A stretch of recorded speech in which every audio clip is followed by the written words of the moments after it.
یہ جو سبیلے لگانا ہے، لوگوں کو پانی پلانا ہے، اصل میں یہ امام علی بلکہ یوں کہیے کہ اصل میں یہ سرکار اور سرکار کی آل کی سنت ہے، پیاسوں کو پانی پلانا، پیاس بجھانا اور پیاسوں کو پیاسا رکھنا، یہ دراصل یزید اور یزید کے پیروکاروں کا کام ہے۔ تو ہمیں اب طے یہ کرنا ہے صاحب کہ ہمیں کس صف میں شامل ہونا ہے، کیونکہ دیکھیں کربلا کے بعد تو بہت واضح ڈیویژن ہو چکی ہے نا۔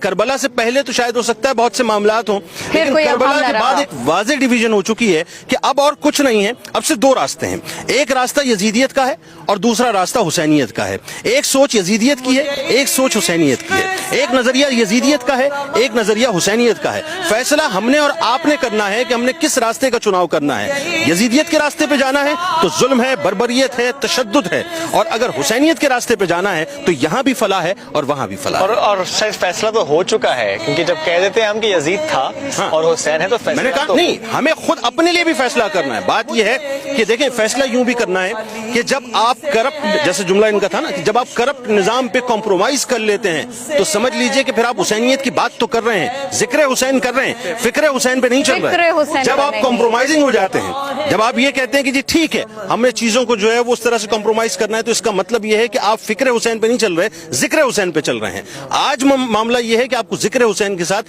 فکر حسین پہ چلنا ہے، اور فکر حسین پہ چلنے کے لیے آپ کو وہ تمام نقوش پاک کی پیروی کرنی پڑے گی جو امام علی مقام امام حسین رضی اللہ تعالیٰ عنہ کے نقشے پائے ہیں۔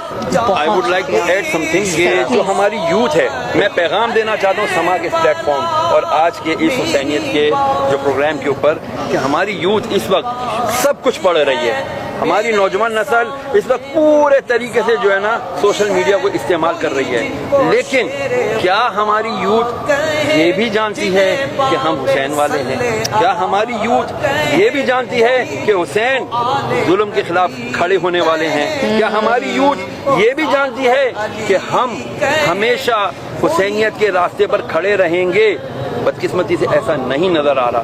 ہمیں اس کے لیے محنت کرنا ہوگی، اور میری اپنی نوجوان نسل سے یہی التماس ہے، خدا کے لیے جہاں آپ سب کو پڑھتے ہیں، آپ خدا کے لیے کربلا کو بھی پڑھیے اور اس کو پڑھ کر اپنی زندگیوں میں نافذ کرنے کی کوشش کیجیے۔